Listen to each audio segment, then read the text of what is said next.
Hello दोस्तों, स्वागत है आपका हमारी साइंस क्लासेस में। उम्मीद है आप लोग स्वस्थ होंगे। और हम लोग ज्योमेट्री पोर्शन में अभी तक हम लोगों ने त्रिभुज कंप्लीट किया था। अब उसके बाद जब हम पॉलीगन्स की और बात करते हैं तो उसमें एक आता है क्वाड्रिलेटरल, मतलब चतुर्भुज। अब वहां पे क्या था, उस पॉलीगन में हम तीन साइड्स की बात करते थे, मतलब तीन भुजाओं की बात करते थे।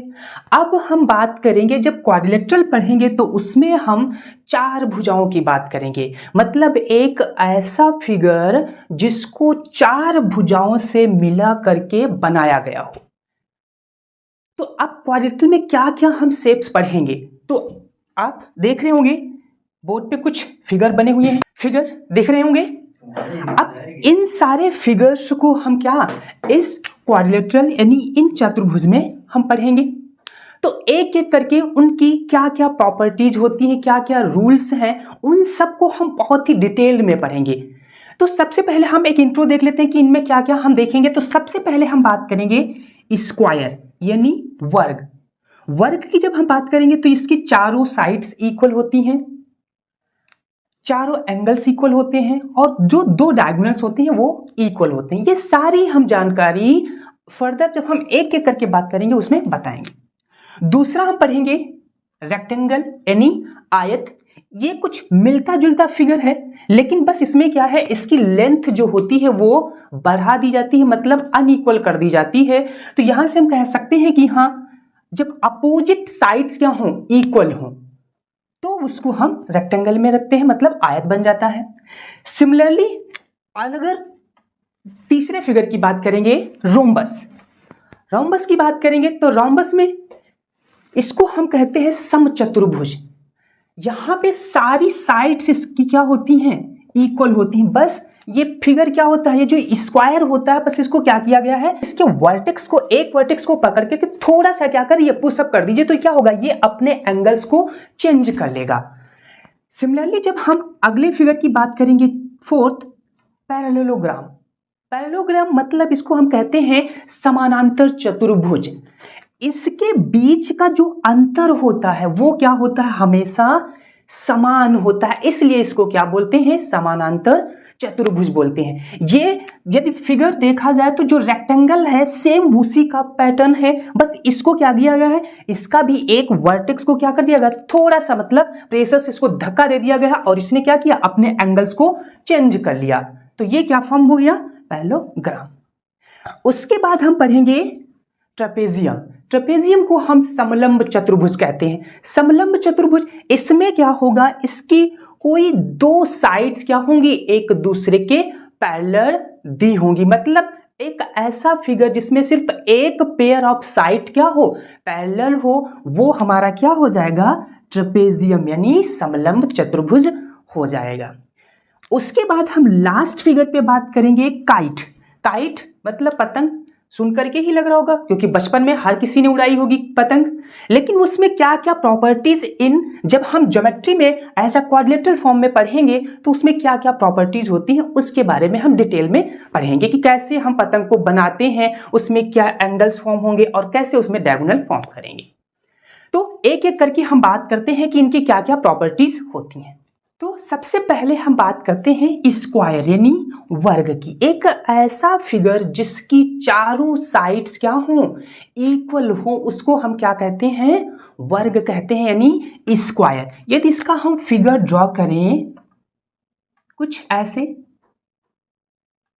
तो इसकी कंडीशन क्या हो जाएगी, यदि ये ए बी सी और डी एक स्क्वायर है तो इसमें यदि ये साइड ए है तो ए भी साइड ए होगी, ए भी साइड ए होगी और ए भी साइड ए होगी, मतलब ये चारों साइड क्या हैं, इक्वल हैं। तो हम यहां से ये कह सकते हैं कि जो ये चार लाइन सेगमेंट हैं तो ये क्या एक दूसरे के हमेशा क्या होंगे, पैरेलल होंगे।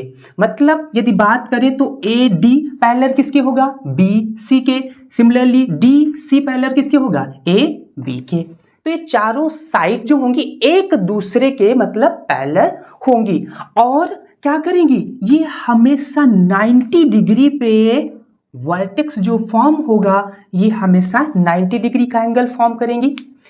तो अब यहां से क्या आता है, 1 2 3 4 एंगल फॉर्म हो रहे हैं और चारों एंगल क्या हैं, 90 90 90 डिग्री के। तो यहां से क्या निकल के आता है कि इन quadrilateral all interior angle sum should be 360 degree, मतलब चारों इंटीरियर एंगल का सम क्या होगा, 360 डिग्री। मतलब ये 90, ये 90, ये 90 और ये 90। अब इसके बाद यदि इसकी साइड्स इक्वल हैं तो इसका आता है पेरीमीटर फाइंड करने का, मतलब परिमाप क्या होगा। और परिमाप, तो अब परिमाप हमने ट्रायंगल में पढ़ा था, the sum of all sides. तो सभी भुजाओं का सम क्या कहलाता है, किसी भी फिगर का पेरीमीटर कहलाता है। तो यदि यहां से इस स्क्वायर का पेरीमीटर निकालें तो क्या निकल के आएगा, पेरीमीटर ऑफ स्क्वायर क्या निकल के आएगा, a plus a plus a plus a. चारों साइड्स का मेजरमेंट कितना है, ए ए ए ए। तो ए ए, तो ये 1 2 3 4 बार ए दिख रहा है, तो इसको हम क्या लिख सकते हैं, 4a। तो यहां से पेरीमीटर ऑफ स्क्वायर क्या निकल के आया, 4। अब a क्या है, a इसकी साइड है, तो इसको हम लिख सकते हैं 4 इंटू साइड। ठीक है। अब इसके बाद आता है इसका क्षेत्रफल कैसे फाइंड करें, मतलब इसका एरिया कैसे फाइंड करें। तो एरिया फाइंड करने के लिए किसी भी फिगर का यदि हम सिंपल फॉर्मूला लगाएं, क्योंकि ट्रायंगल में हमने एरिया निकालने का फॉर्मूला पढ़ा था, तो ट्रायंगल में जब एरिया निकालते थे तो कई टाइप से निकालते थे। जैसे कि हाँ, उसमें एक सिंपल फॉर्मूला था, इक्विलेटरल ट्रायंगल के लिए हमारा √3/4 साइड का स्क्वायर था, वैसे हीरोन्स फॉर्मूला था। तो यदि उन सारी चीजों को हम यहां अप्लाई करें तो कैसे इस वाले फिगर का एरिया निकालेंगे। तो यदि हम इस फिगर में यहां से एक डायगोनल ड्रॉ कर दें, तो जैसे ही इस स्क्वायर में हमने एक डायगोनल AC ड्रॉ किया, तो ये जो डायगोनल AC है ये क्या कर रहा है, इस स्क्वायर को 2 इक्वल पार्ट्स में डिवाइड कर दे रहा, मतलब 2 इक्वल पार्ट्स में बांट दे रहा। और जब ये 2 इक्वल पार्ट्स में बांट दे रहा है तो यहां से 2 ट्रायंगल भी आपको दिख रहे होंगे, ट्रायंगल ADC और सिमिलर ट्रायंगल ABD। यहां से इस स्क्वायर में अलग अलग कर दें तो 2 ट्रायंगल भी निकल आएंगे। और ट्रायंगल कैसे निकल आ रहे हैं कि उनका जो वर्टेक्स D है और वर्टेक्स B है, उन पे एंगल क्या फॉर्म हो रहा है, 90 डिग्री। और 90 डिग्री यदि एंगल फॉर्म हो रहा है तो बाई सिंपल जो फॉर्मूला था एरिया का, उसके बिहाफ पर हम इस ट्रायंगल का एरिया और इस ट्रायंगल का एरिया निकाल सकते हैं।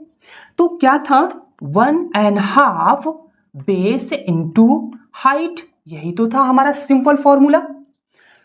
तो भी सिंपल फॉर्मूले के बिहाफ पर यदि ओवरऑल इस स्क्वायर का एरिया निकालना है तो हम यहां से कहें कि area of triangle ADC plus area of triangle ABC, area of triangle ABC, यही तो इक्वल होगा किसके, एरिया ऑफ स्क्वायर के, मतलब जो स्क्वायर ABCD फॉर्म हो रहा है। तो अब इस ट्रायंगल का एरिया फॉर्म करने के लिए क्या लिख सकते हैं, 1.5 बेस इंटू हाइट। अब बेस इसके कंपैरिजन में क्या, या ए बेस हो जाएगा और ये हाइट हो जाएगी। तो यहां से लिख सकते हैं बेस कितना है, A इंटू हाइट भी कितनी, A, प्लस सिमिलरली जब हम ट्रायंगल ABC की बात करेंगे, ABC की, तो वो भी क्या हो जाएगा, 1.5 बेस कितना है, सॉरी बेस कितना है A, और हाइट इसकी भी कितनी है A, यही तो एरिया निकल के आएगा दोनों का। तो अब यहां से क्या कर सकते हैं, 1/2 दोनों में क्या दिख रहा है, कॉमन दिख रहा है, तो हम 1/2 को कॉमन ले लेते हैं। उसके बाद रिमेनिंग क्या बचेगा, A इंटू A मतलब A square plus a into a, यहां भी क्या बचेगा ए स्क्वायर। तो ये क्या 2 बार दिख रहा है, तो इसको हम क्या लिख सकते हैं 1/2 2 टाइम्स ए स्क्वायर। अब जब इसको फर्दर सिंप्लीफाई करेंगे तो यहां से क्या 2 से 2 कैंसिल आउट हो जाएगा। अब रिमेनिंग आपका क्या बचेगा ए स्क्वायर का 1 से मल्टीप्लाई करेंगे तो यहां से ए स्क्वायर निकल के आ जाएगा।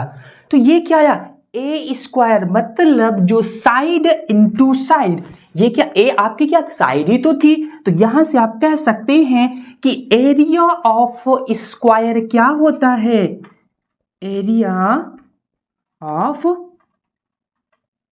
स्क्वायर क्या होगा ए स्क्वायर। इसके कंपैरिजन में क्योंकि आपने साइड क्या मानी ए, तो हम ए स्क्वायर, या फिर हम इसको लिख सकते हैं साइड इनटू साइड, ये क्या हो जाएगा आपका स्क्वायर का एरिया हो जाएगा। अब एक तरीका और होता है जिससे हम डायरेक्टली जो है आपका जो स्क्वायर है उसका एरिया फाइंड कर सकते हैं, लेकिन उस केस में आपका जो डायगोनल गिवन है AC, इसकी लेंथ पता होनी चाहिए। तो जब आपकी उस फिगर में डायगोनल गिवन होगा तो वहां से एरिया ऑफ जो स्क्वायर निकल के आता है, स्क्वायर का एरिया, तो वो क्या निकल के आता है डायगोनल का स्क्वायर बटे 2। ये डायरेक्ट तरीका होता है, आप जब भी स्क्वायर का डायगोनल गिवन हो तो उसका स्क्वायर अपॉन 2 कर देंगे, आपका जो एरिया ऑफ स्क्वायर होगा वो निकल आएगा। लेकिन सपोज अब आपके पास डायगोनल की लेंथ ना गिवन हो और आप उसको डायगोनल के बिहाफ पे एरिया कैलकुलेट करना चाह रहे हो, तो उसके लिए आपको डायगोनल की लेंथ फाइंड करनी पड़ेगी। तो आइए डायगोनल कैसे हम फाइंड करेंगे उसके बारे में जानते हैं। तो अब हमें क्या इसके डायगोनल की बात करनी है AC, कैसे हम इसको कैलकुलेट करें।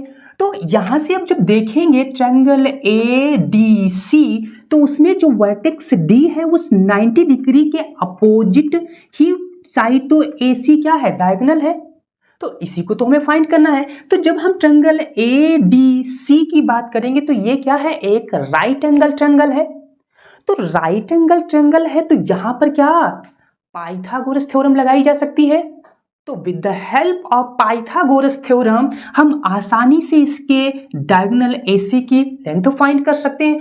तो पाइथागोरस थी क्या H मतलब हाइपोटेनस का square is equal to base का स्क्वायर प्लस H का स्क्वायर मतलब हाइट का स्क्वायर।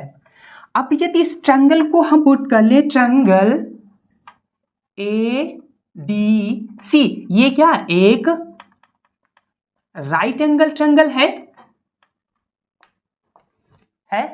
तो यहां से क्या इस फॉर्म में देखें तो ये 90 डिग्री के बाद DC जो है ये क्या हमारा बेस है और AD क्या हाइट मान लेते, और एंगल D 90 डिग्री इसके जस्ट अपोजिट साइड ये AC क्या डायगोनल है, तो इसी को हम हाइपोटेनस कहते हैं। तो ये अप्लाई कर देंगे इस केस में, तो यहां से क्या लिख सकते हैं AC का square is equal to DC का स्क्वायर प्लस AD का स्क्वायर, यही तो हो जाएगा। अब यहां पे इस केस में देखो तो इसकी लेंथ गिवन है कितना A और ये क्या गिवन है A, तो यहां से पुट कर दीजिए तो AC का स्क्वायर इज इक्वल टू क्या हो जाएगा DC कितना है A, तो A का स्क्वायर प्लस AD भी क्या है A, तो A का स्क्वायर।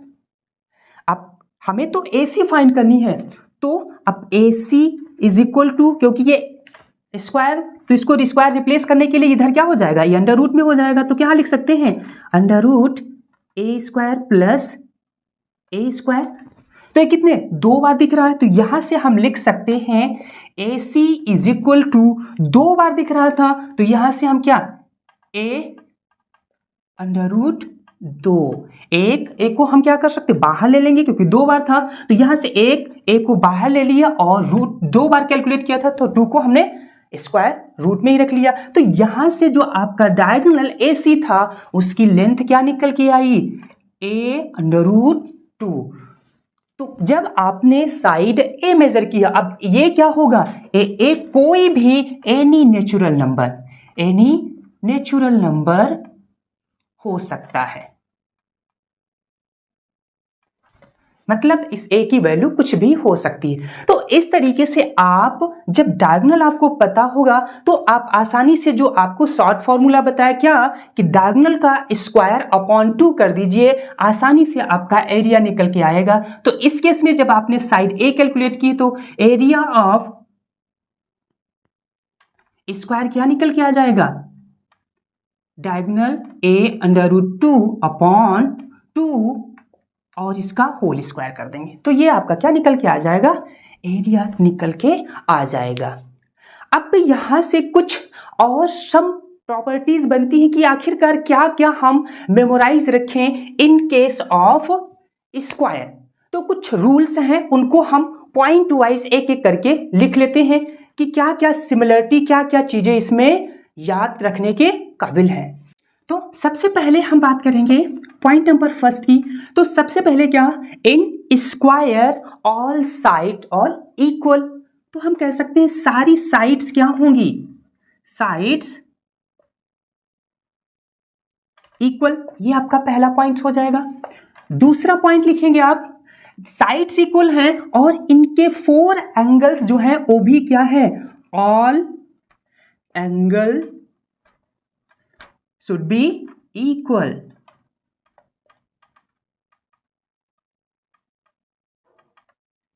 तो बात करते हैं तीसरे पॉइंट की। अब डायगोनल AC जो है वो डायगोनल BD, ये क्या होंगे, दोनों डायगोनल क्या होंगे, इक्वल होंगे। तो यहां से हम कह सकते हैं बोथ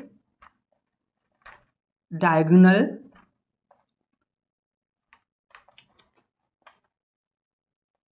इक्वल। फोर्थ पॉइंट की जब बात करेंगे तो यहां से दोनों डायगोनल क्या कर रहे हैं, कोई पॉइंट ओ है वहां पे क्या कर रहे हैं, इंटरसेक्ट कर रहे हैं, मतलब एक दूसरे को काट रहे हैं। तो ये जो डायगोनल जहां पॉइंट ओ पर काट रहे हैं तो ये इक्वल डिस्टेंस पर क्या करेंगे, काटेंगे। तो यहां से हम कह सकते हैं जो डायगोनल AC होगा वो इक्वल किसके होगा, AO प्लस OC के। सिमिलरली जब हम डायगोनल BD की बात करेंगे, BD, तो ये क्या होगा, BO प्लस OD के इक्वल होगा। अब जो पॉइंट O पर काट रहे थे डायगोनल, तो ये हमेशा 90 डिग्री पे क्या करेंगे, बाइसेक्ट करेंगे। मतलब यदि ये एंगल 90 डिग्री है तो ये भी 90 डिग्री होगा, ये भी 90 डिग्री होगा और ये भी 90 डिग्री पर ही क्या, तो दोनों डायगोनल क्या करेंगे, ईच को बाइसेक्ट करेंगे एट 90 डिग्री पे। अब जब यहां से आपने देखा तो यहां से आप और भी क्या कह सकते हैं,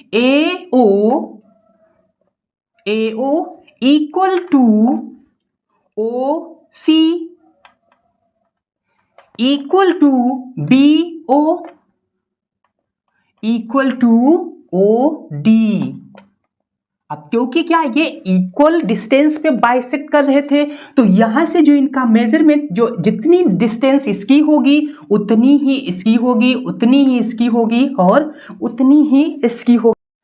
अगली जो प्रॉपर्टी आती है तो वो होती है एंगल बाइसेक्टर। जो डायगोनल होते हैं, डायगोनल AC और डायगोनल BD, ये क्या करते हैं, जो वर्टेक्स पे फॉर्म होने वाला एंगल होता है उसको क्या कर दे सकते हैं, बाइसेक्ट कर देते हैं। बाइसेक्ट मतलब दो इक्वल पार्ट्स में डिवाइड कर देते हैं। मतलब यदि 90 डिग्री है और यहां से आपने डायगोनल BD ड्रॉ किया है तो ये जो एंगल फॉर्म होगा, एंगल BDC, तो ये कितना हो जाएगा, 45 डिग्री। सिमिलरली एंगल ADB कितना हो जाएगा, ए भी आपका 45 डिग्री हो जाएगा। सिमिलरली जब हम डायगोनल AC की बात करेंगे तो ए भी क्या करेगा, ए भी एंगल को 45 डिग्री पे क्या कर देगा, बाइसेक्ट कर देगा।